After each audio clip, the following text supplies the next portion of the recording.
Buenos días a todos y bienvenidos a esta lección magistral del profesor José Miguel Merino de Cáceres.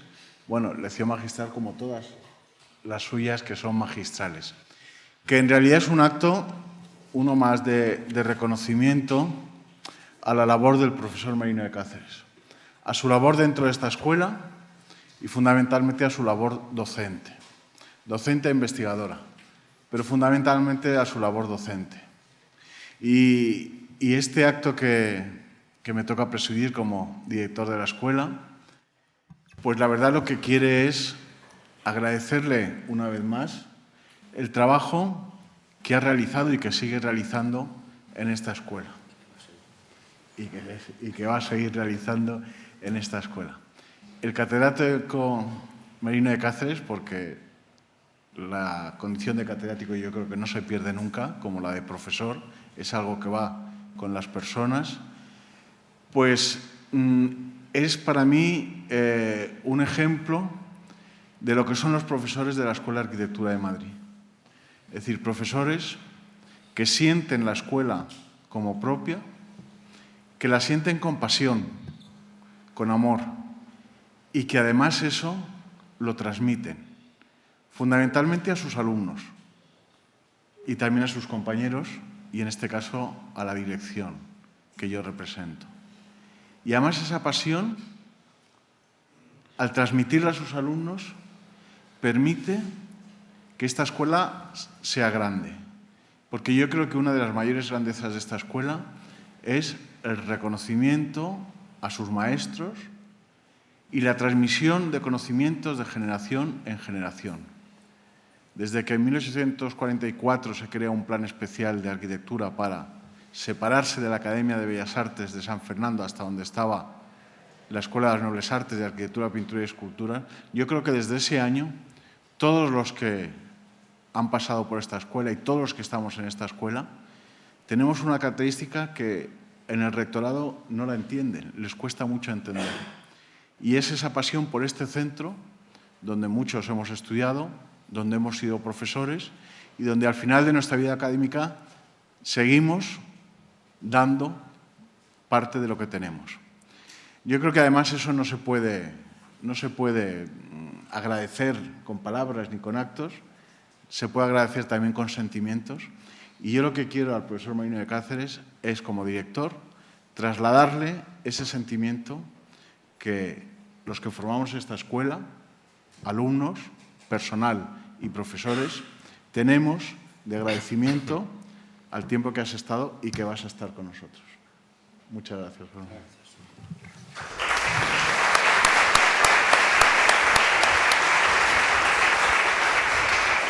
Bueno, le voy a hacer la palabra al profesor Luis Ochoa para que haga el laudatio del profesor Merino de Cáceres. Señor director de la escuela, compañeros, amigos y asistentes todos, me corresponde el honor de hacer la laudatio de don José Miguel Merino de Cáceres, a lo que procederé con la vieja tradición de leer un texto previamente preparado. Nos reúne esta mañana la celebración de un acontecimiento académico en el que don José Miguel Merino de Cáceres nos ofrecerá una lección magistral como catedrático recién jubilado, en solemne sesión presidida por el director de esta escuela y acompañado de compañeros, amigos, familiares y alumnos que llenan el salón de actos. Muchas otras lecciones podremos recibir de él en una larga vida que todavía tiene por delante. Su saber y sus conocimientos habrán de producir nuevas investigaciones que sin duda tendremos ocasión de compartir. En el caso del profesor Merino, su actividad académica en la universidad, al alcanzar los 70 años, ha sido prorrogada con su designación como catedrático emérito, lo que nos garantiza, al menos por un tiempo, su presencia en nuestras aulas. Hace apenas unos meses nos reunimos muchos de los que hoy estamos aquí para recibir la lección magistral del catedrático don Antonio Ruiz Hernando y unos meses antes del catedrático Pedro Navascués Palacio. Ambos dos, y quien nos acompaña, son miembros del Departamento de Composición Arquitectónica, que ha visto reducir su nómina de forma espectacular en el último curso, en el que también se han jubilado los catedráticos Miguel Ángel Valdellou, Elena Iglesias y Adolfo González Amezqueta. Decía el gran actor Pepe Isbert aquello de que jubilado, jorobado, pero también dice la sabiduría popular que jubilación viene de júbilo. El profesor Merino es de Segovia, por nacimiento y por sentimiento. Su primera luz la vio un 25 de marzo de 1942 en una de las habitaciones de la casa familiar con vistas al Alcázar y al barrio de las Canonjías. Pasados los años, la vida le ha gratificado con el privilegio de trabajar como arquitecto, tanto en el Alcázar, que vio sus primeras luces, donde es miembro del patronato, como en la Catedral, donde ha redactado el plan director y ha atendido inteligentes campañas de restauración.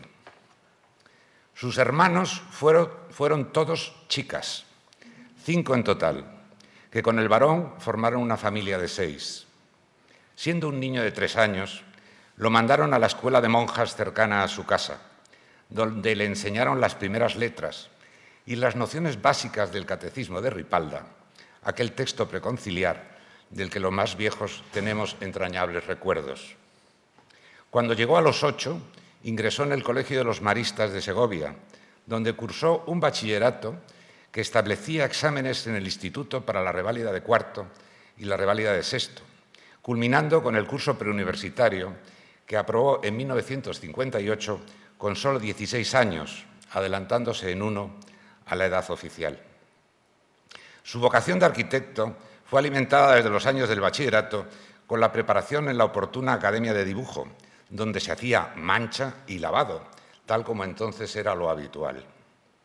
Su traslado a Madrid, con apenas 17 años, tuvo su primer refugio en el Colegio Mayor San Pablo, del que posteriormente pasó al San Juan Evangelista y luego al San Juan de la Cruz, para terminar su etapa de estudiante en un piso compartido con los compañeros Antonio Vélez y Damián Quero. El plan de estudios de arquitectura de la época era el llamado Plan 57, que comenzaba con un curso selectivo a realizar en la Facultad de Ciencias y el curso Iniciación a realizar en la Escuela de Arquitectura. Posteriormente vendrían los 5 cursos ordinarios de la carrera. Selectivo e iniciación eran muy estrictos y debían aprobarse completos en un máximo de 2 años, 4 convocatorias, de tal manera que quien no los completaba en dicho periodo quedaba fulminantemente despedido de la universidad. La carrera de 7 cursos en total, en realidad, la cumplió en 10 años, circunstancia por la que si le preguntan, contesta que fue mal estudiante. No fue tal, puesto que aprovechó esos magníficos 10 años ejerciendo de estudiante de provincias becado por su familia en la capital.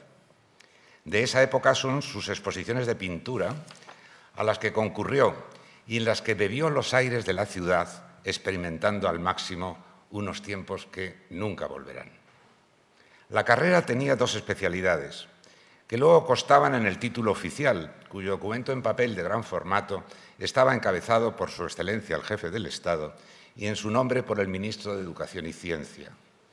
Tales especialidades se denominaban título de arquitecto, sección de urbanismo, y título de arquitecto, sección de restauración. El profesor Merino lo fue en la especialidad de restauración.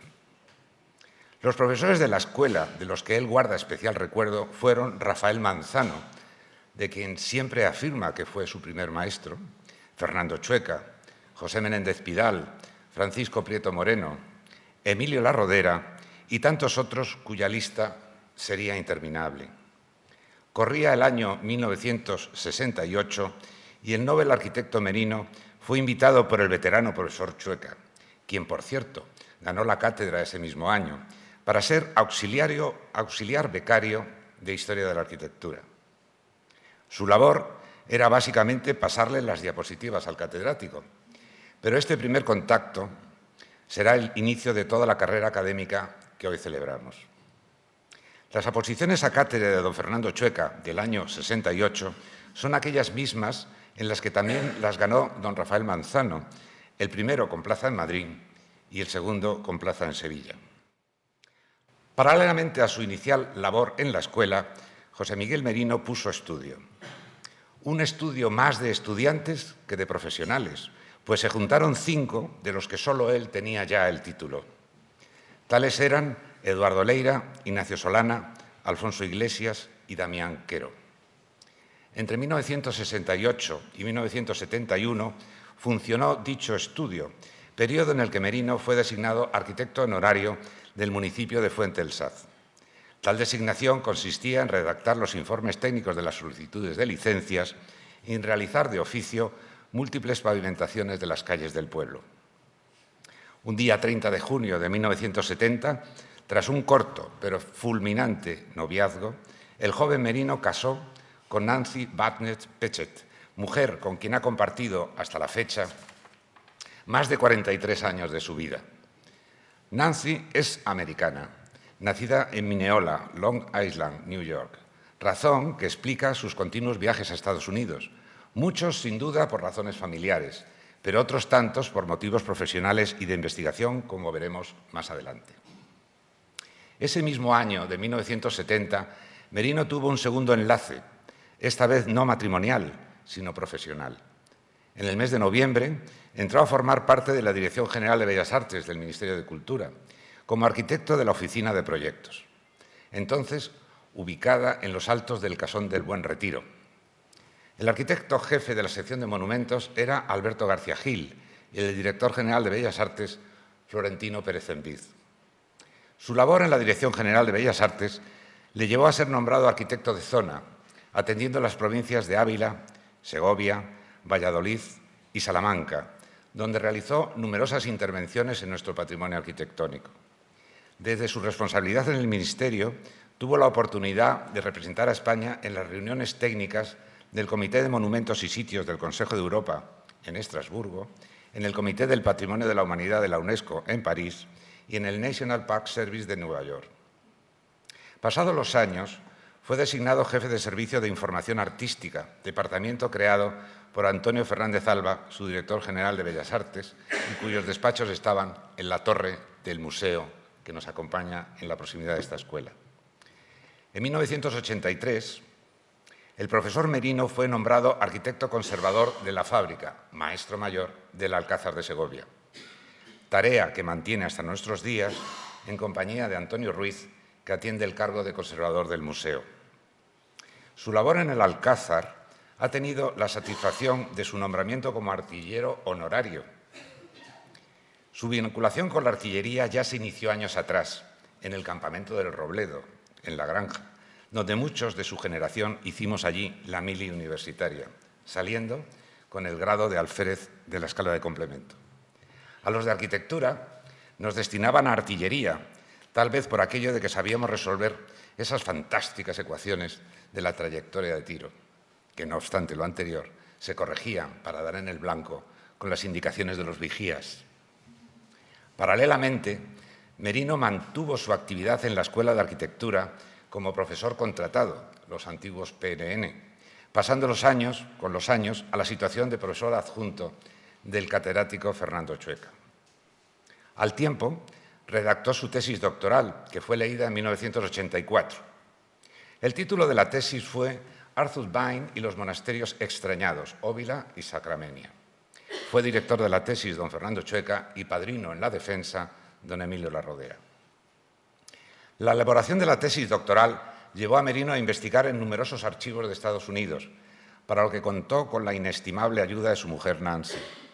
En la búsqueda de datos o William Randolph Hearst y sus megalómanas compras de antigüedades, que con la participación de Arthur Byrne provocaron lamentables expolios en nuestro patrimonio histórico.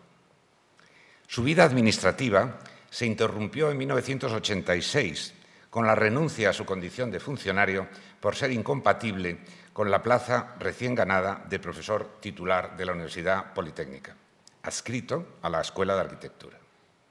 En esos años se inició un cambio radical en la organización universitaria, partiendo de lo que entonces se llamaban escuelas técnicas superiores, a lo que en nuestros días suponen los departamentos de la Universidad Politécnica. Su carrera académica se completó con la participación en las oposiciones a cátedra, que tuvieron el mérito de mantener la tensión hasta el triunfo final en el que ganó la de Historia de la Arquitectura con plaza en esta escuela. La labor docente del profesor Merino ha dejado muy buenos recuerdos en numerosas promociones de alumnos, entre los que siempre ha tenido gran predicamento. Las clases en la asignatura ordinaria de Historia pasaron por todos sus capítulos, derivando con el tiempo hacia sus especiales conocimientos de la arquitectura medieval. Todos hemos aprendido de él cuestiones sobre métrica y medida que resultan imprescindibles para la comprensión de los trazados de la arquitectura histórica.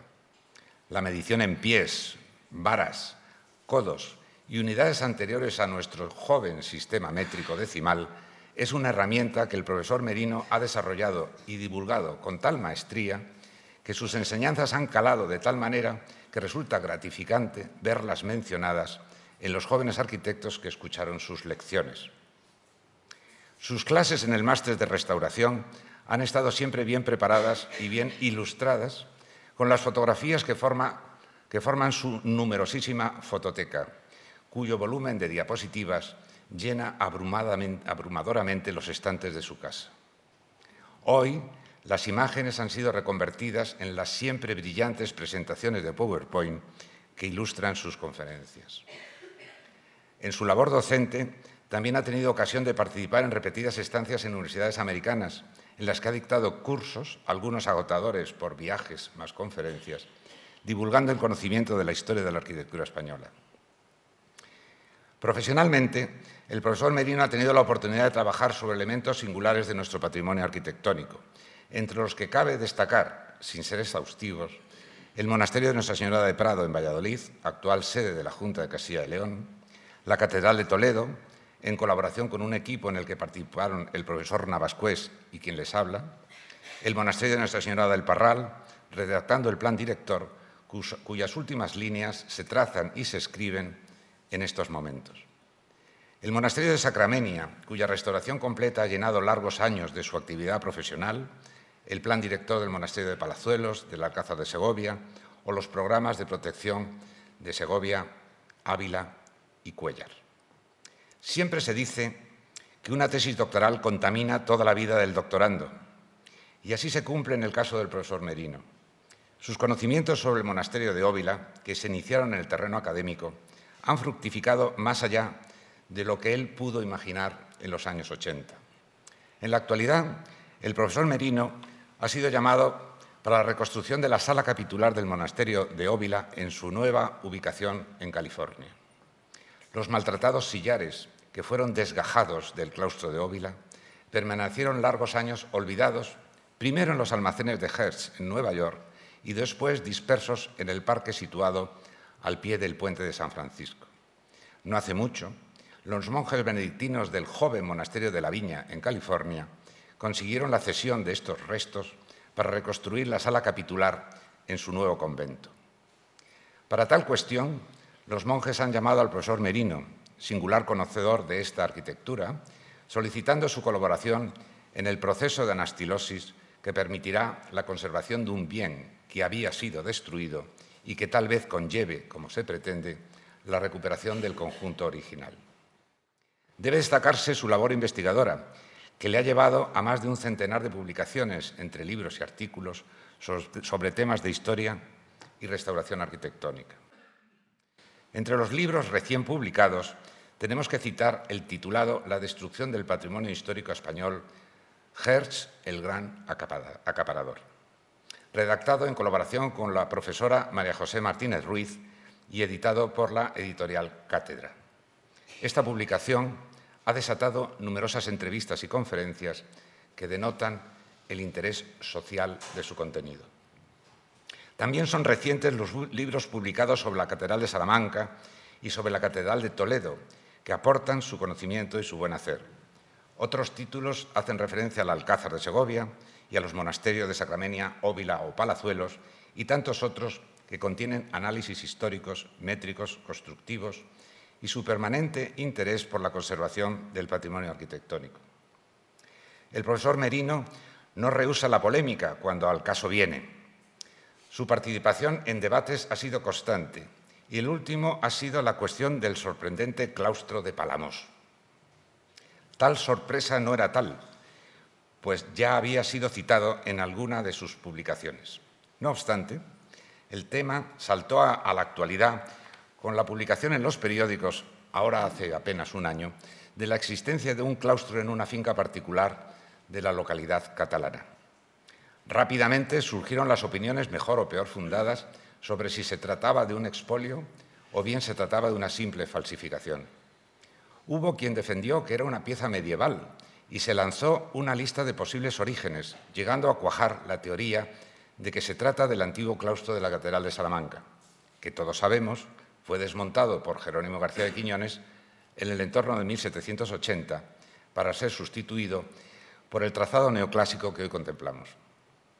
Las investigaciones del profesor Merino sobre esta cuestión y sus acertados argumentos son al día de hoy motivo de debates que la comunidad científica acabará resolviendo.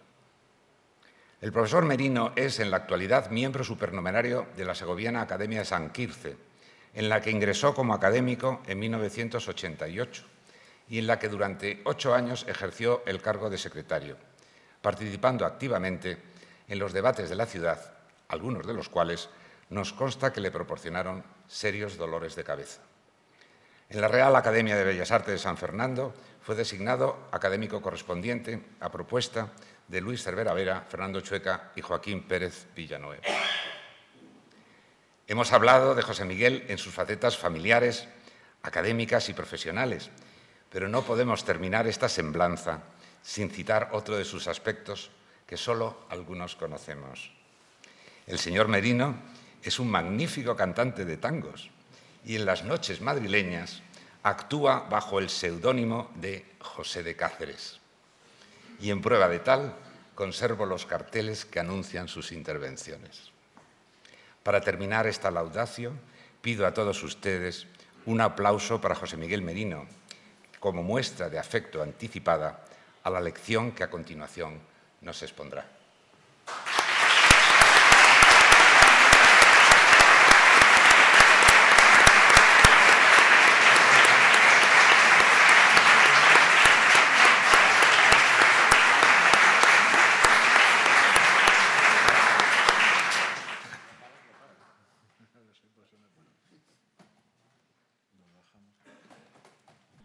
Buenos días. Muchas gracias a todos por vuestra asistencia. Muchas gracias al director por asistir a este acto y hacer la presentación. Muchas gracias a Valentín por esta laudatio que me ha ofrecido y que, no sé, se ha pasado, ha contado cosas que no sé si son verdad o no son verdad, muchas de ellas, ¿no? Pero, en fin, se ha hecho con todo cariño. Yo tengo que decir que, claro, Valentín Berriochoa es compañero mío de trabajo, llevamos muchos años trabajando juntos y realmente en ello, en las palabras que ha pronunciado, lo que quiero que veáis es el cariño y no una realidad con relación a mi persona. Veo a muchos amigos, no puedo dar las gracias públicamente a todos. Las voy a resumir en don Rafael Manzano. Rafael Manzano es un hombre al cual yo quiero enormemente. Creo que fue el año 62 cuando le conocí, fui su primer discípulo, fue mi primer maestro. Luego nos cobijó el paraguas de don Fernando Chueca durante mucho tiempo hasta su fallecimiento. Desgraciadamente no está aquí, estábamos con él, precisamente Rafael y yo cuando falleció. Fue una pérdida muy sensible, pero evidentemente no somos eternos. A todos los demás un fuerte abrazo y tendré ocasión de saludaros luego. Comentaba Valentín que hice mi ingreso en la docencia como oficial, como titular. No ha mencionado el nombre, yo voy a mencionar el nombre de la lección que tuve que dar, la lección que se daba entonces. No sé cómo tenía el nombre, pero después de superar unas pruebas había que dar esa lección. Y mi lección fue, creo que recordar que era el monasterio cisterciense como culminación del proceso evolutivo de la arquitectura monástica en la Edad Media. Bueno,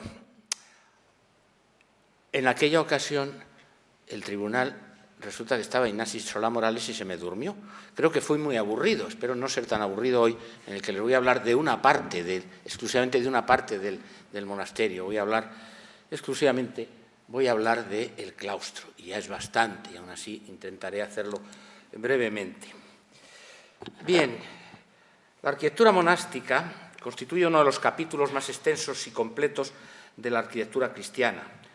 Según señala Braunfels, en el periodo comprendido entre los siglos V y XVIII, se levantaron en Occidente cristiano alrededor de 4.000 monasterios, de 5.000 de los cuales aún podemos obtener una imagen gráfica de su estructura arquitectónica. Se trata, además, de un ámbito en el cual se ha reflexionado con la más rotunda firmeza sobre la concordancia entre forma y función, quizás tan solo superado por la arquitectura militar, a la que indudablemente sobrepasa en el aspecto conceptual y cultural. Como toda gran arquitectura, el monasterio asumió como premisa clara un proceder decidido por lograr la autenticidad de las formas, una actitud fuertemente condicionada por la función a desarrollar en su seno. Así, todo monasterio es consecuencia directa de la forma de vida que dicta la regla monástica de la comunidad que lo habita, de tal manera que no se puede entender la arquitectura monástica sin una regla monástica que la condicione. Y, sin embargo, ninguna regla ni ningún autor medieval establecieron normas específicas para la construcción de los monasterios. Todo lo más, encontramos referencias y prohibiciones sobre determinados aspectos parciales y, excepcionalmente, la descripción de algún organismo considerado como modélico. En la misma reforma cisterciense, la que propiciaría la formalización de un modelo monástico de sorprendente uniformidad y cuyo esquema se mantuvo invariable a lo largo de 4 siglos, no aparecen directrices sobre las características que habrían de tener las casas, tan solo reflexiones de carácter restrictivo. La única prescripción de naturaleza arquitectónica que estableció Bernardo de Claraval fue la de que, si bien en una primera etapa el monasterio, por razones de economía, podría construirse básicamente con madera, en la fase constructiva posterior se debería sustituir todos los elementos por otros leñosos por otros de piedra, lo que condicionó de forma decisiva la utilización de la bóveda y la columna. La iglesia comporta la pieza primordial de todo cenobio, la más notable y destacada en sus aspectos funcional y formal.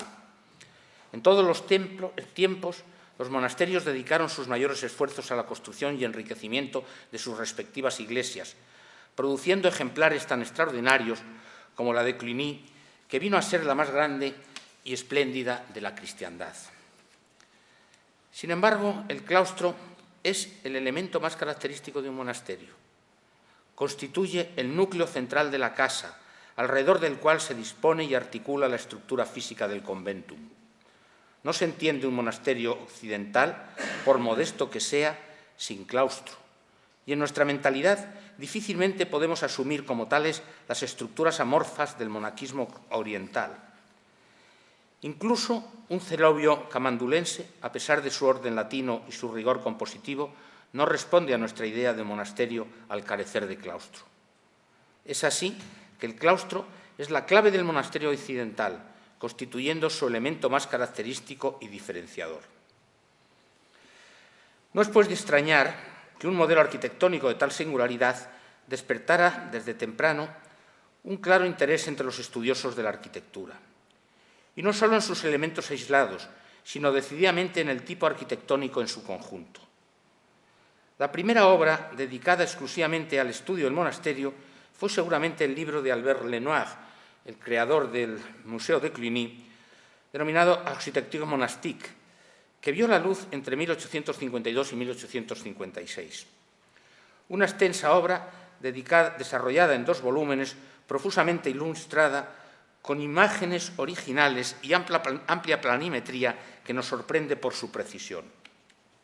Una notabilísima obra en la que, a pesar de su extensión, es escasa la atención que le presta al claustro, tema al que tan solo dedica 25 páginas en la tercera parte, con no excesivo entusiasmo. Es claro que a Lenoir principalmente le interesaban los templos, a los que dedica la mayor parte de la obra. 2 años después de aparecer el primer tomo del estudio de Lenoir, iniciaba Viollet-le-Duc la publicación de su más monumental obra escrita, el Tratado de Arquitectura titulado Dictionnaire raisonné de l'architecture française du XIe à XVIe siècle, en el que, al analizar el vocablo cloître, nos deja la primera definición científica escrita sobre el mismo que conocemos. patio rodeado de muros y de galerías establecidas al lado de iglesias, catedrales, colegiales y monásticas. Desde los primeros tiempos del cristianismo, los claustros fueron levantados en la inmediata vecindad de las iglesias. La forma de los claustros en planta es generalmente la de un cuadrado, quadratam specie en estructura doméstica prefe. Y dice más adelante, las abadías poseían dos claustros, uno cerca de la entrada occidental de la iglesia, el otro a oriente, detrás del ábside. El primero daba acceso a los refectorios, los dormitorios, la sala capitular, la sacristía, el calefactorio y la prisión. Era el claustro de los religiosos, en el cual todos podían circular. El segundo estaba particularmente reservado al abad, a las dignidades y a los copistas. Más retirado, más pequeño que el primero, estaba construido en la vecindad de la enfermería, de la biblioteca y del cementerio. Pero veamos otras valoraciones sobre el mismo. El claustro constituía la representación del paraíso. Así lo entendió Bernardo de Claraval cuando en su sermón de Diversis Ascensionibus lo denominaba como vere claustrum es paradisum. O San Isidro y San Isidoro, que aludía a él como la representación paradisíaca por excelencia. El paraíso es un lugar situado en tierras orientales. Paraíso, traducido del griego al latín, significa jardín. En lengua hebrea se denomina Edén, que quiere decir delicias, de ahí el jardín de las delicias. Hay que entender así el claustro como el símbolo de un paraíso construido en el centro de la clausura monacal, el hortus conclusus, donde todo debe ser un mundo ordenado y armónico que haga referencia a la labor a la que está destinado, la búsqueda de la perfección de los seres que en él habitan y desarrollan su vida diaria de oración, sacrificio y reflexión. Ya en 876, en el sínodo de Pontigny, Guillaume Durand había valorado el claustro de esta manera. En el aspecto moral, el claustro representa el espejo en el que el alma se repliega sobre ella misma y donde se esconde tras haberse apartado de la locura de los pensamientos carnales y donde medita sobre los bienes celestes. En el claustro hay 4 murallas, que son el desprecio de uno mismo, el desprecio del mundo, el amor al prójimo y el amor a Dios. Y cada costado tiene su hilera de columnas y la base de todas las columnas es la paciencia. Y refiriéndose a su aspecto formal, añadía, el claustro está configurado por 4 crujías abiertas por galerías a un patio ajardinado, que organizan una estructura que se adosa al cuerpo de la Iglesia, interpretado a semejanza de la ciudad de Dios con los 4 ríos evangélicos, el Éufrates, el Tigris, el Pisón y el Gijón, con sus 4 fuentes, que son la representación simbólica de los evangelios, de las 4 virtudes cardinales, de los 4 elementos de la creación y de los 4 puntos geográficos. Señalemos, por nuestra parte, que en el aspecto funcional el claustro es el corazón de la casa monástica, desde donde se accede a las distintas dependencias del cenobio. Es el eje alrededor del cual gira y se desarrolla la vida comunitaria, pero es a la vez el lugar central de las reuniones, el lugar común de la vida cenobítica y el que mejor ofrece las condiciones para la reflexión serena y tranquila. Al hablar del claustro medieval, instintivamente nuestra mente deriva hacia el mundo románico, como punto de referencia de estas estructuras. Sin embargo, el arte románico no fue el inventor de las formas claustrales, toda vez que su organización porticada ya fue conocida en los nartes de las basílicas paleocristianas, bien que fue en lo románico cuando logró su plenitud, tanto morfológica como simbólica. En todo caso, su origen es muy controvertido. Desde la tardía antigüedad podemos encontrar testimonios de patios dotados de galerías porticadas, anejas a los lugares de culto, como son los atrios, tan frecuentes luego en las postrimerías del románico de las iglesias del sur de Castilla y aún antes en el período asturiano. De otra parte, ya la regla de San Isidoro nos habla del huerto monástico y de los edificios construidos en su entorno, vinculados con las labores del campo.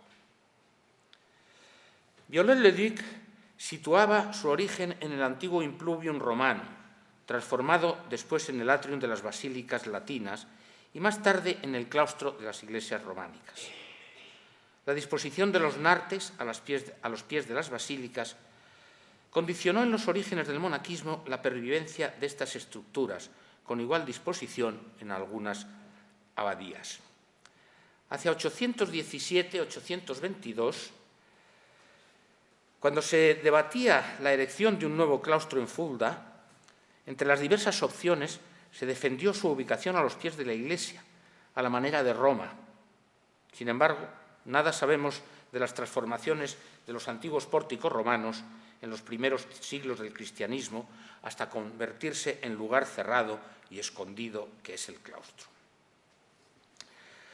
Charles Lucas, en el tomo 11 de la Grande Encyclopédie, la que vino a sustituir la de d'Alembert y Diderot, publicado en 1889, hacía derivar el claustro del patio alrededor del cual se elevaban el oratorio y las celdas de las comunidades cristianas primitivas, señalando el ejemplo del monasterio de Tebesa del siglo IV en la antigua Constantinia, hoy parte de Argelia, bien que en ruinas irreconocibles.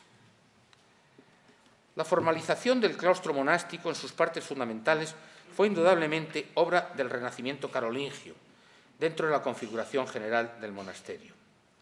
Esta vino condicionada por el conjunto de tareas específicas que la monarquía franca les vino a encomendar.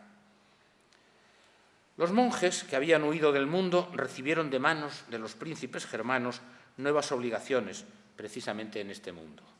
Así, se vieron obligados a desarrollar diferentes organismos arquitectónicos que posibilitaran sus nuevas tareas sociales y culturales.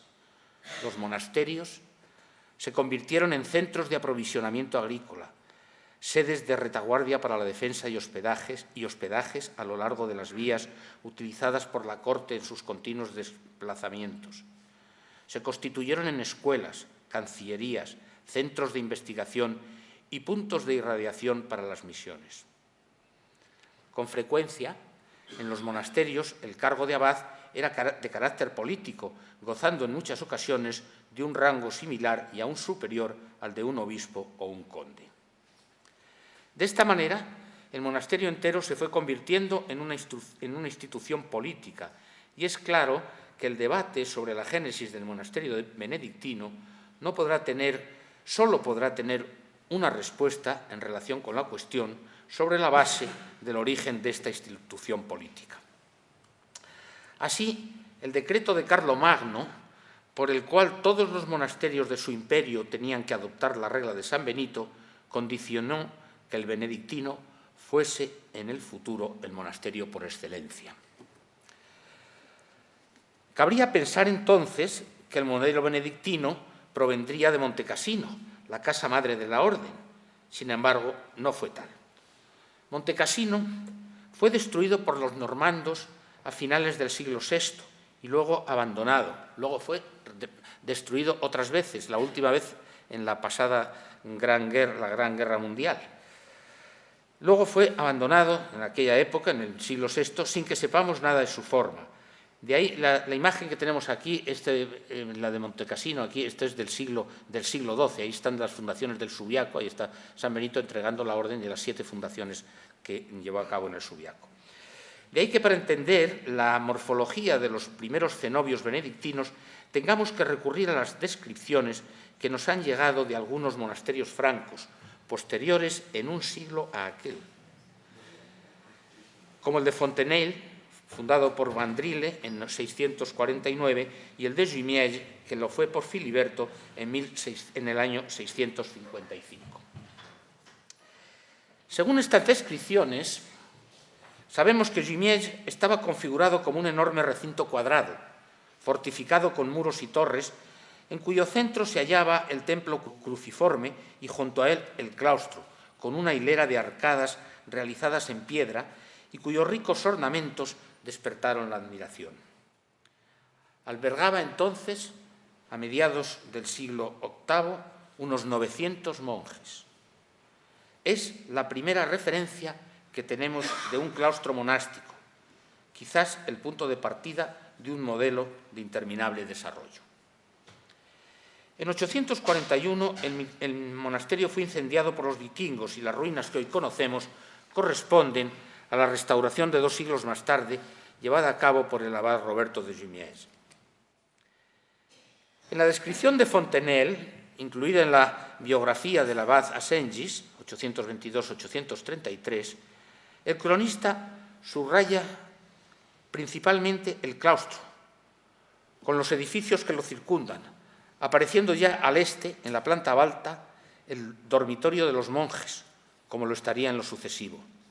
Esta sala tenía unos 85 metros de longitud, lo que nos habla del gran tamaño del claustro. Al margen de todo tipo de especulaciones científicas sobre la documentación y la arqueología, el claustro benedictino lo encontramos perfectamente estructurado, con sus 4 galerías porticadas alrededor de un patio cuadrado y las dependencias monásticas en derredor suyo, en el documento conocido como el Plano de San Gal de hacia 823. Ahí tenemos el Plano de San Gal de 823. El documento es una consecuencia de los sínodos de Aquisgrán de 816 y 817, dirigidos por Benito de Aniane en su calidad de abad imperial, y como inspirador del mismo se ha señalado a Aito, abad de Richenau, un monasterio en una isla hoy día arruinado en la parte original. En este contexto, el Plano de San Galén puede considerarse como un esquema demostrativo para ilustrar la vida monástica según las normas más moderadas establecidas en el segundo de los sínodos, en el del año 817. El Plano de San Gal es el documento más notable de la arquitectura benedictina de la Alta Edad Media, que de forma sorprendente logró conservarse en la biblioteca del monasterio. Se trata, además, del único plano arquitectónico de Europa realizado con anterioridad al siglo XIII. Su conservación se debe al hecho de que en el siglo XII un amanuense utilizó su revés para escribir una biografía de San Martín, con lo cual el documento pasó a ser custodiado en la biblioteca. Tiene unas dimensiones máximas de 77,5 por 112 centímetros, equivalente a 24 por 35 pulgadas carolingias. Fue dibujado con tinta de minio sobre la cara anterior finamente alisada de 5 pieles de ternera cuidadosamente cosidas. En él aparecen dibujadas en planta cerca de 40 edificaciones, reseñando el destino de cada una de ellas y sus medidas. Tan solo falta aquí por determinar la sala capitular, cuya definición tendría lugar a mediados del siglo XI, con lo que el esquema característico del monasterio benedictino quedaría definido de por siglos. Más adelante, el plan característico del monasterio cisterciense tan solo se modificaría en la orientación del refectorio para posibilitar la colocación del calefactorio, escriptorio, entre aquel y la sala de trabajo de los monjes. El plano está trazado a la escala, según la relación de un 16avo de pulgada de dibujo equivalente a un pie en la fábrica, sobre el valor del módulo pie carolingio de 32,067 centímetros, lo que supone una escala de 1 a 192, equivalencia muy cercana a la escala centesimal de 1 a 200 que tanto manejamos los arquitectos. Su representación es de sorprendente precisión, con lo que la valoración del claustro aparece establecida en 100 pies para el lado del cuadrado, lo que en el futuro sería el valor característico en el monasterio benedictino. Poco más tarde, hacia 840, Gildemar de Corbie, en sus comentarios a la Regula Sancti Benedicti, establecía esta dimensión como ideal para el claustro. Cabe destacar la representación de las arquerías de las pandas claustrales, ahí dibujadas abatidas, como ven, con un único acceso desde el Prado, desde la panda del Mandatum, en el que ya aparecen dibujados los bancos, incluso aparecen dibujados los bancos, para descanso de los monjes. Realmente es una precisión sorprendente. Cabe en este punto hacer una pequeña reflexión.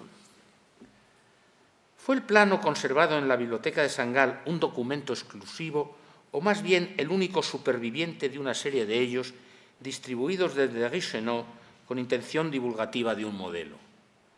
Es tan solo una hipótesis, pero lo cierto es que el monasterio benedictino se desarrolló con marcada homogeneidad en las postrimerías de la Alta Edad Media, lo que abona la idea de la existencia de un modelo difundido.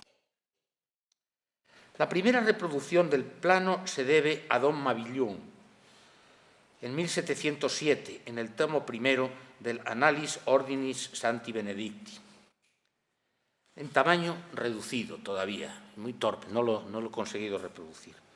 Supone Mabillon que se trata de un proyecto para la construcción de la propia abadía suiza, atribuyendo su autoría al abad Egenhard, que dirigía las construcciones de la corte bajo Carlomagno. El primer estudio completo, y ya con una edición facsímil del plano de 1844, se debe a Ferdinand Killer, al que siguió el trabajo de Robert Willis de 1848. Más tarde lo reprodujo Lenoir en 1852, en el primer tomo de la obra que acabamos de comentar, con un excelente grafismo, si bien en su análisis repetía el error de Mabillon y de los dos anteriores al atribuirle un valor decididamente proyectual. Fue Viollet-le-Duc, tan solo 6 años más tarde, quien aclaraba la intencionalidad del documento, asignándole acertadamente un carácter programático teórico de una abadía de aquella época. Luego vendría una abundantísima bibliografía, dentro de la que cabe destacar el trabajo definitivo de Horn y Born, inasequible por su tamaño, pero en fin, hay una edición pequeña que es el de Lorna Price de St. Gallen Brief, del cual he sacado esas imágenes que les enseñaba anteriormente sobre el plegado y demás. Tras este extraordinario manuscrito carolingio, valorado en Suiza como un tesoro nacional, encontramos otro documento bastante posterior que nos aporta valiosísima información para el entendimiento de la morfología del claustro medieval. Se trata del denominado Livre de Portraiture o Cuaderno de Villard de Jonecourt, de aproximadamente 1220, conservado en la Biblioteca Nacional de París y cuya primera edición no se llevó a cabo hasta 1858. Luego seguirían centenares de ellas. En el folio 20 nos muestra un dibujo demostrativo del trazado de un claustro, de tal manera que los corredores presenten la misma superficie que el prado. Un artificio de trazado que, tal como hemos podido comprobar, ha sido utilizado en la mayoría de los claustros de todos los siglos. De acuerdo con el mismo, para un claustro de 100 pies de lado, el prado vendría a tener 70 pies de lado, relación aritmética que sería exacta en un claustro de 99 pies o 33 varas. Valores que he encontrado en no pocos de los claustros que he medido, que por cierto han sido muchos. Así, 70 por raíz de 2 igual a 99. Los claustros más antiguos que en mejor o peor grado de conservación nos han llegado pertenecen al mundo románico y nada o muy poco conocemos de construcciones anteriores más allá de referencias documentales.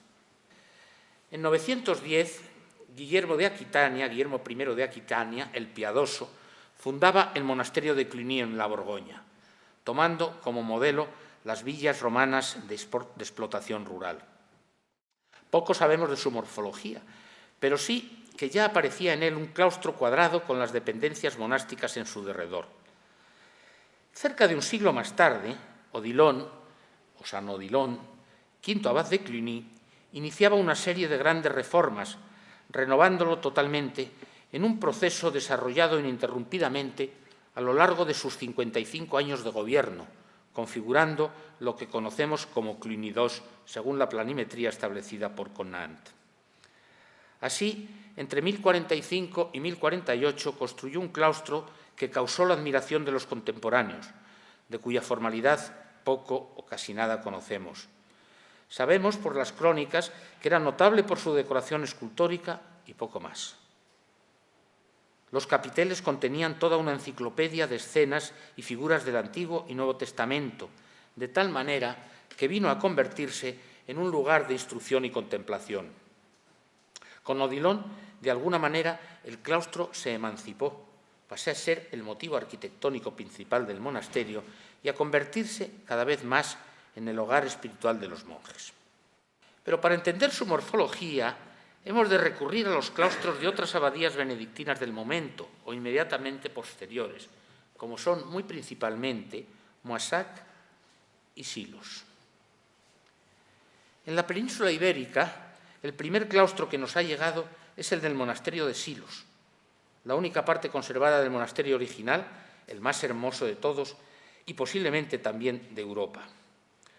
Son sus partes más antiguas las galerías de Oriente y Norte, del último tercio del siglo XI, las otras dos ya de la segunda mitad del siglo XII, cuando además se le sobrepuso un segundo orden.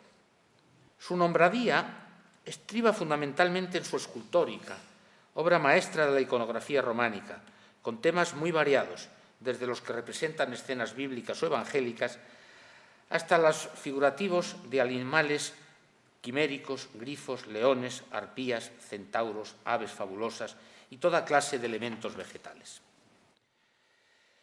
En el aspecto arquitectónico, podemos reconocer aquí ya con gran aproximación la morfología del claustro románico del siglo XI, de planta cuadrada, luego se deformó porque se le amplió el claustro, de planta cuadrada con 4 corredores porticados en los que las columnas descansan ahora sobre un podio, en lugar de hacerlo directamente en el suelo, como lo hacían en los atrios de las basílicas de la antigüedad tardía. Los corredores se configuraban ad quadratum, cubiertos con armadura de madera, un sistema estructural planiforme, arquitrabado y ligero. El proyecto original, reconocible en las pandas del capítulo y del mandatum, definía un cuadrado de 99 pies para los corredores y 70 para el prado, exactamente la medida canónica que acabamos de ver. Los cerramientos del patio son superficies completamente lisas, en las que se recortan las arquerías en una secuencia continua. Los arcos son de pequeño tamaño, trazados según la proporción sesquiáltera que acabamos de ver, con un total de 14 en cada panda, múltiplo de 7, con un tetrapilono en el punto medio de la galería. Pero volvamos a Cluny. Con el abadiato de Hugo de Semur, sexto abad de Cluny, la abadía se convirtió en el eje del monacato medieval, siendo el centro del cristianismo occidental y llevando el monaquismo a su apogeo. De él llegaron a depender más de 1000 casas, entre abadías y prioratos.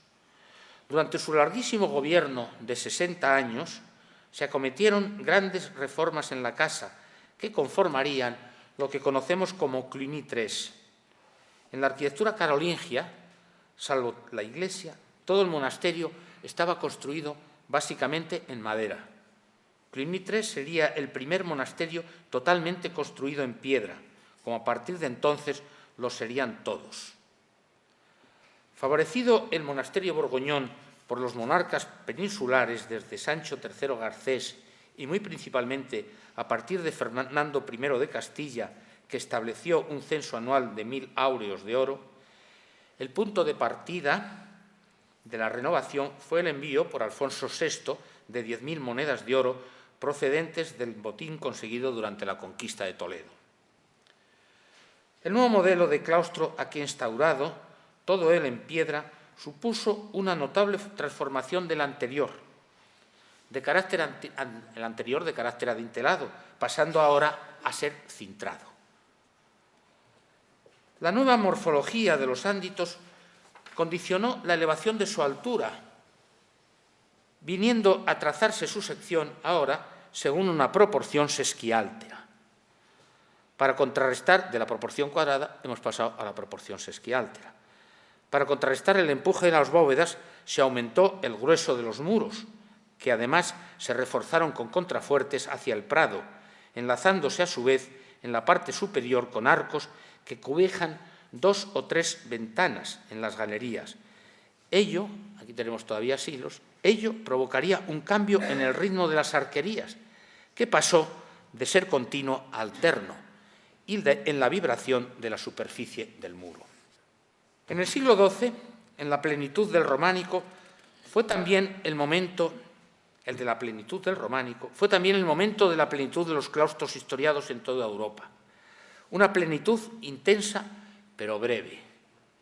El deseo purificador cisterciense, en buena medida iconoclasta, arremetió duramente contra los excesos decorativos de Cluny.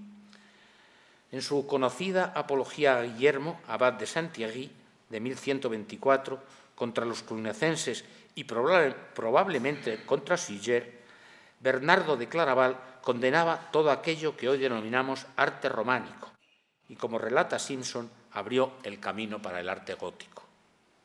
Censuró las dimensiones de las iglesias, la suntuosidad de sus pinturas murales, el lujo de los utensilios para el culto y, principalmente, lanzó todo su odio contra los adornos escultóricos y los capiteles de los claustros. ¿Qué sentido tienen en los claustros, donde los hermanos están enfrascados en la lectura, esas ridículas monstruosidades, esa belleza increíblemente deformada y esa fealdad de formas tan acabadas? ¿Cuál es el sentido de esos monos sucios, leones feroces, centauros monstruosos, mitad hombres, tigres rayados, soldados que luchan y cazadores soplando sus cuernos? Para Bernardo, la estética y la arquitectura debían reflejar el ascetismo y la pobreza absoluta, llevada hasta un desposeimiento total que practicaban a diario y que constituía el espíritu del Cister. Así, terminó definiendo una estética de sencillez y desnudez con la que pretendía transmitir los ideales de la orden: silencio, contemplación, ascetismo y pobreza. En el desarrollo de la reforma estética cisterciense el desarrollo de la reforma estética cisterciense corrió pareja con la difusión de los nuevos sistemas estructurales del gótico, a los que no supieron sustraerse. En este contexto se adoptó decididamente el arco apuntado, al tiempo que los ámbitos claustrales modificaban su sistema estructural adoptando la bóveda de crucería. El desarrollo lineal de los corredores pasó a adquirir una pulsación rítmica que acentúa el sentido focal, al tiempo que al exterior hacían su aparición los contrafuertes articulando la fachada. Las arcadas que conforman las galerías solían disponerse de 2 en 2 y hasta de 4 en 4, de 3 en 3 o de 4 en 4, cobijadas bajo un arco de descarga en cuyo tímpano, en las primeras construcciones, se solía abrir un óculo.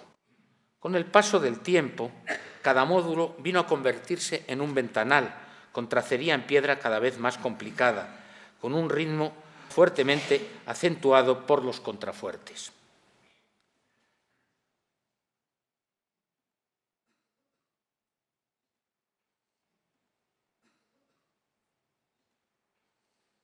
Aquí vemos el proceso de cambio que ha ido sufriendo el claustro.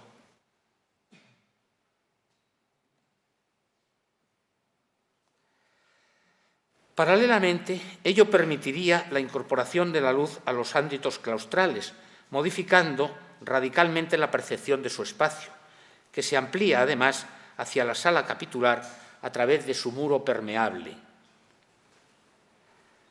Frente al refectorio, aquí tenemos la planta de Guayamón, ahí tenemos la sala capitular, como el claustro se amplía hacia la sala capitular. Frente al refectorio se disponía un templete para coger la fuente del lavatorio, generalmente de planta poligonal. Se configura como un pliegue de las galerías claustrales, mientras en la sala capitular el claustro se abre hacia adentro. Aquí el pabellón de la fuente emerge hacia afuera, invadiendo el prado.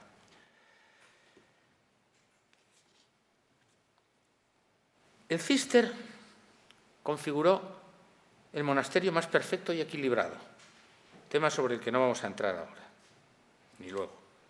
Les dejo esta imagen del monasterio de Valbuena de Duero como ejemplar exacto de un conjunto cisterciense.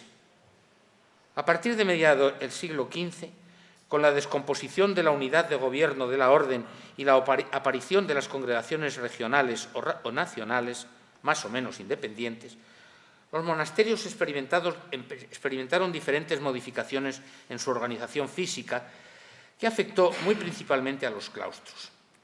Los monjes pasaron entonces a habitar celdas independientes, lo que obligó a la ampliación del espacio de los dormitorios que se dispusieron alrededor del claustro en un segundo orden que hubo de realizarse. Aquí tenemos el monasterio de Sacramenia como era originalmente en el siglo XIII, en el siglo XIV, y como en el siglo XVI se le eleva un segundo piso para poder alojar las celdas de los monjes que ahora duermen independientemente.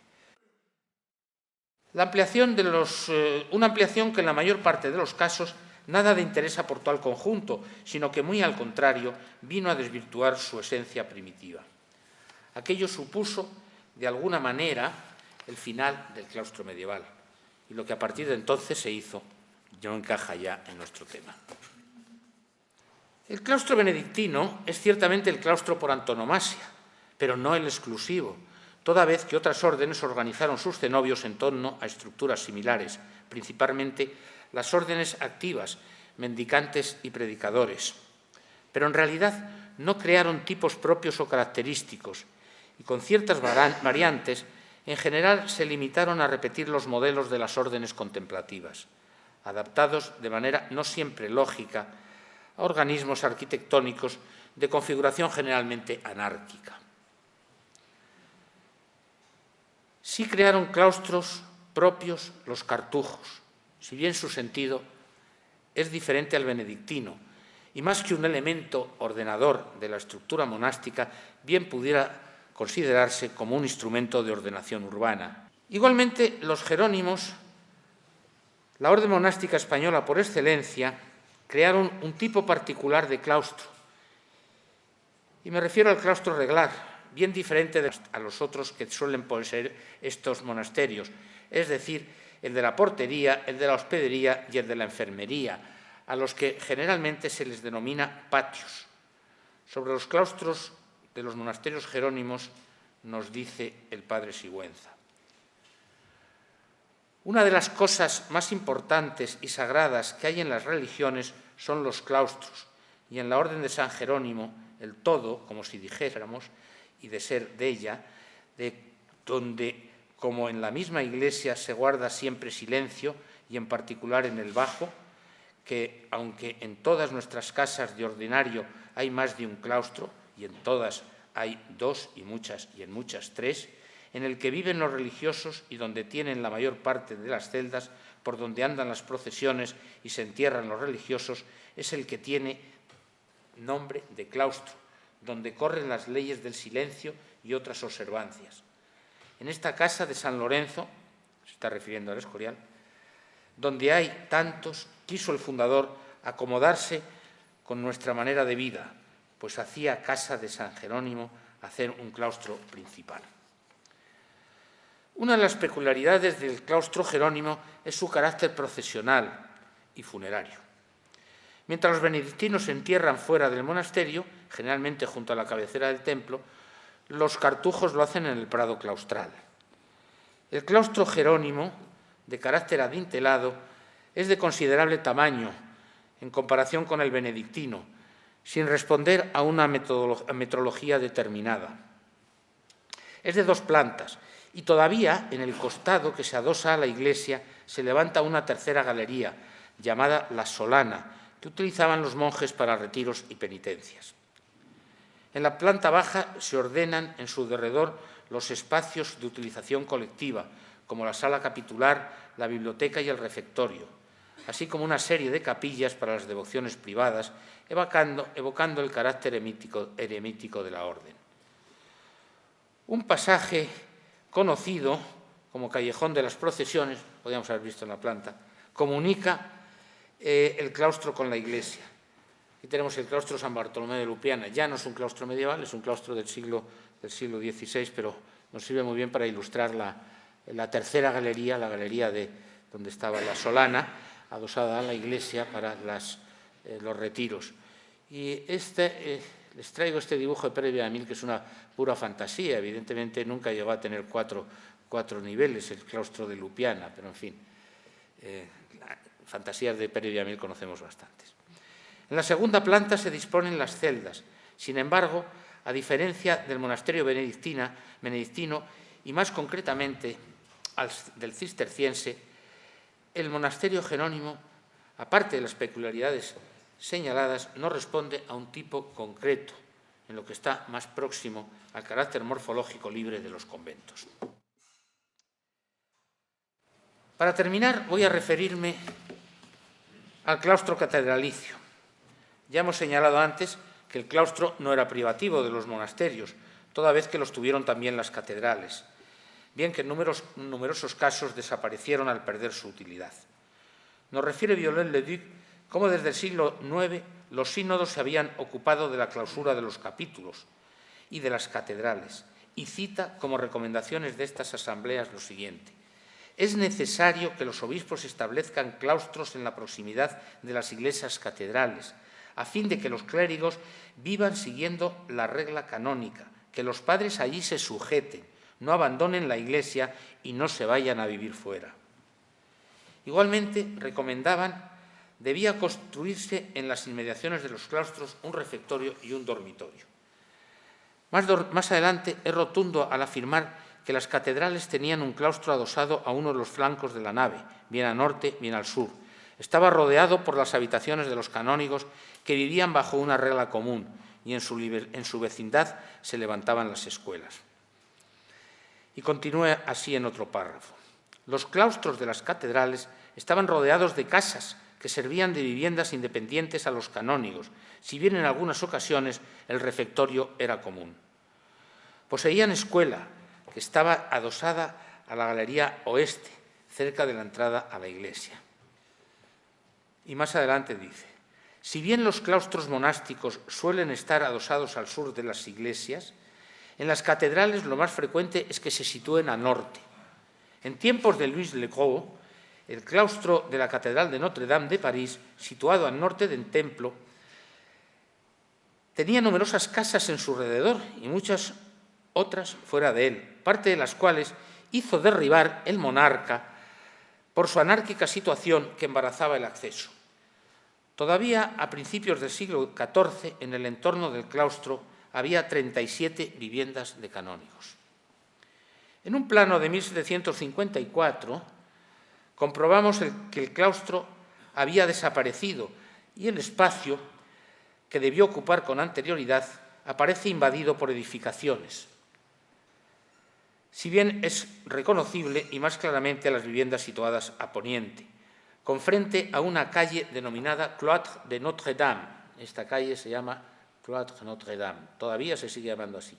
Ahí estaba el claustro estaría en esta disposición, y aquí todavía quedaban una serie de viviendas como vemos muy estrechas, con un pequeño patio adosadas.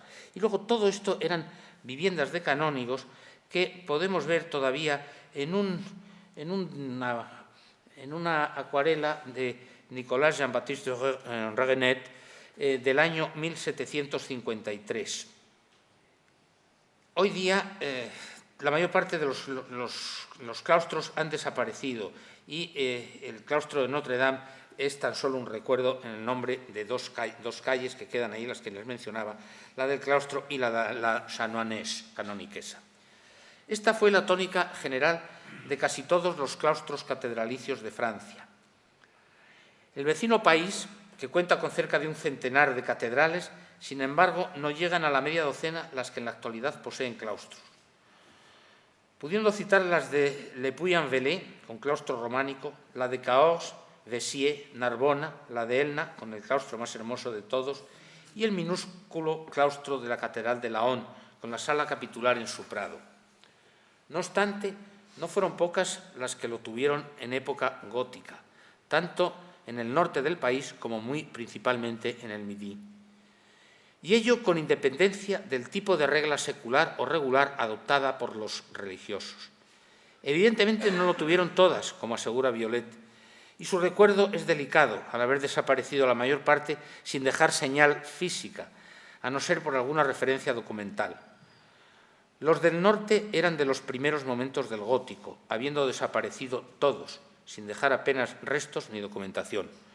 Nos queda documentado alguno en el sur, como era el de la Catedral de Narbona, como es el de la Catedral de Narbona, de pequeño tamaño, del que se conservan algunas partes.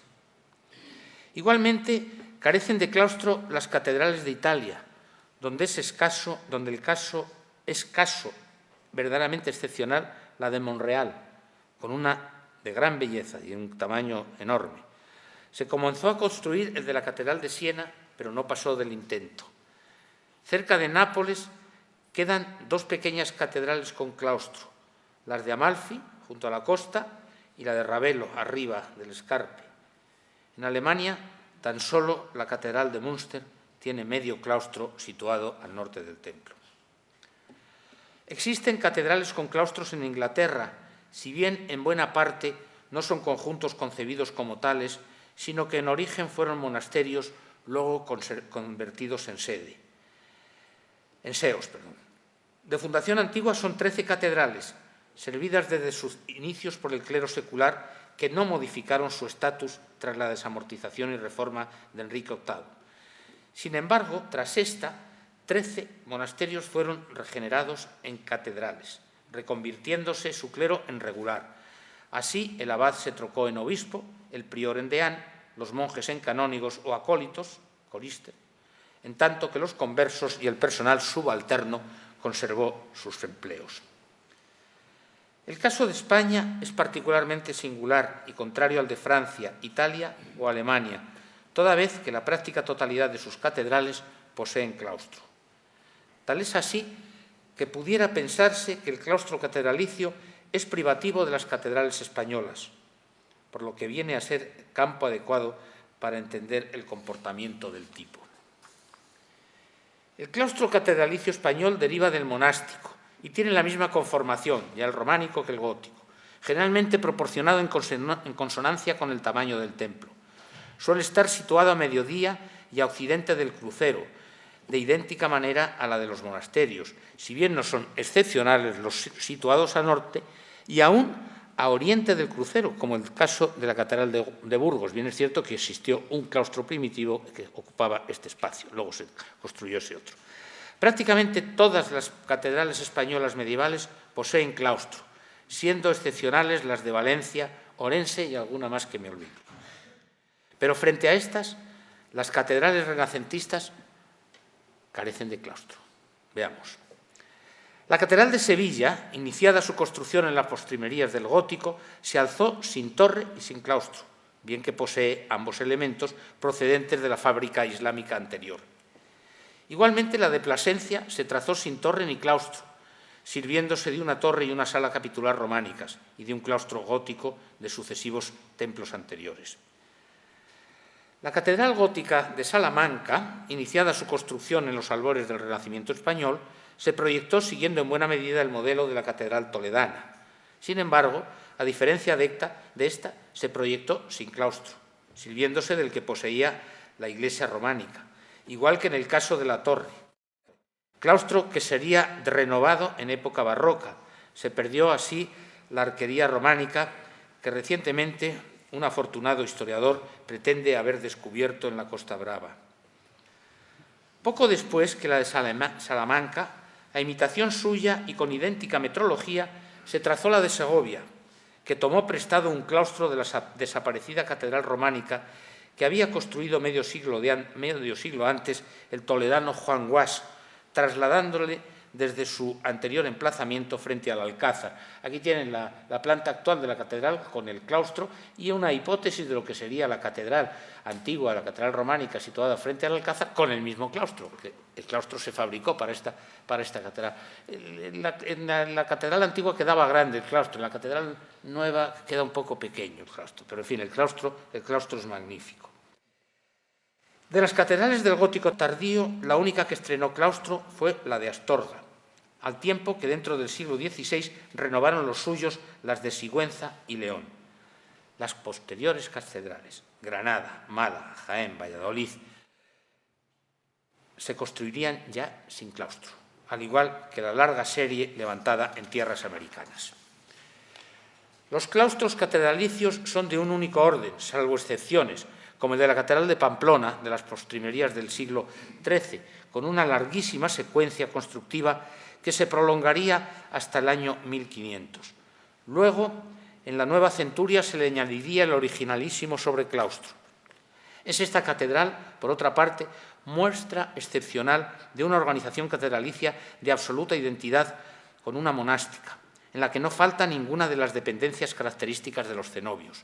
Claustro con dos órdenes es igualmente el de la Catedral de Burgos, anomalía que hay que buscarla en la orografía del solar en que se asienta.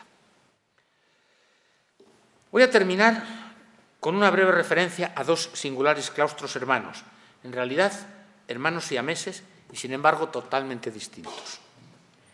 El primero es el claustro capitular de la Catedral de Toledo. Aquí tenemos la planta de la Catedral de Toledo con el claustro a su lado y vean en comparación el monasterio de Sacramenia. Están dibujados a la misma escala para que veamos la diferencia de tamaño entre una estructura monástica y una gran catedral de 400 pies. El claustro de la Catedral de Toledo es el claustro más monumental que conocemos en todo el continente, acorde en su dimensión con la monumentalidad del templo y que ha llegado a nuestros días en perfecto estado, en aceptable estado físico.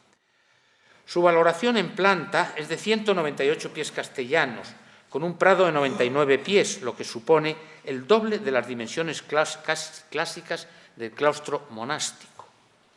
Los ánditos son de gran amplitud, el doble de las dimensiones. En superficie es 4 veces más grande que un claustro monástico, benedictino clásico. Los ánditos son de gran amplitud, cubiertos por bóvedas cuatripartitas sobre arcos de cabeza de tercio de punto. Se inició su construcción en 1389 por el maestro Rodrigo Alfonso, a iniciativa del arzobispo don Pedro Tenorio, y fue terminado por Álvar Martínez en una secuencia ciertamente corta, pues el cuerpo bajo se terminó en 1397, según indican los anales toledanos, a principios de la centuria siguiente ya se celebraban procesiones, en tanto que la construcción del claustro alto se prolongó hasta bien avanzado el siglo XV, con posible intervención. Bueno, aquí tenemos los ánditos, los colosales ánditos de la planta baja. Y aquí tenemos el claustro alto, con la posible participación de Juan Guas. Este segundo orden, muy sencillo, de carácter adintelado, con estructura de madera, sería luego remodelado y ampliado con un ático por iniciativa de Cisneros, para condicionar viviendas para el cabildo y otras dependencias capitulares. Era intención del cardenal renovador del clero, el recluir a los canónigos en el recinto claustral, poniendo coto a la poco edificante vida, a veces licenciosa, que muchos de ellos llevaban dispersos por la ciudad. Poco éxito tuvo Cisneros en la empresa, y menos aún fueron los canónigos que se aprestaron a vivir en la catedral. Al parecer, les resultaba más grata la vida en sus hogares particulares. Las viviendas, habilitadas en el claustro, se fueron transformando poco a poco, y con el tiempo vinieron a acoger inquilinos y menesteres bien distintos de los previstos en origen: sacristanes, asistentes, sirvientes, operarios, etc., amén de almacenes, guardarropas y trasteros, y en la actualidad guardas de seguridad del templo en envidiables viviendas en el centro de la ciudad. En el curso de la reforma llevada a cabo por Cisneros se habilitó una pequeña residencia para la reina Isabel, esto que se conoce como el Palacio de la Reina, organizada alrededor de un pequeño claustro, casi mínimo, que además de los aposentos regios y un salón de aparatos, contaba con un pequeño oratorio. Aquí estaba el oratorio de la reina, es esta estancia,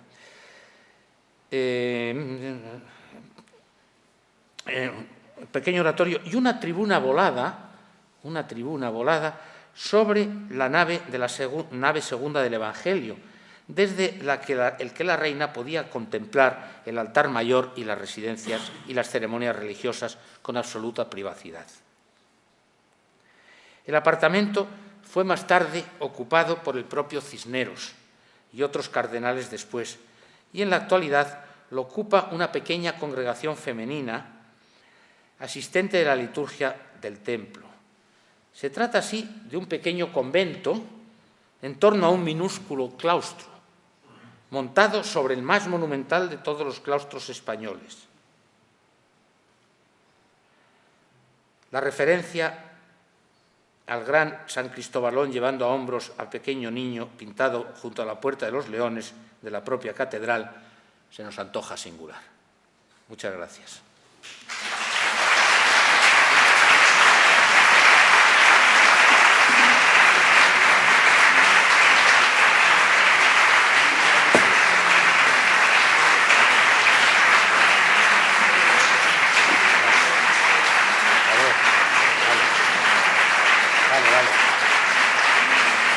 Vale, muchas gracias.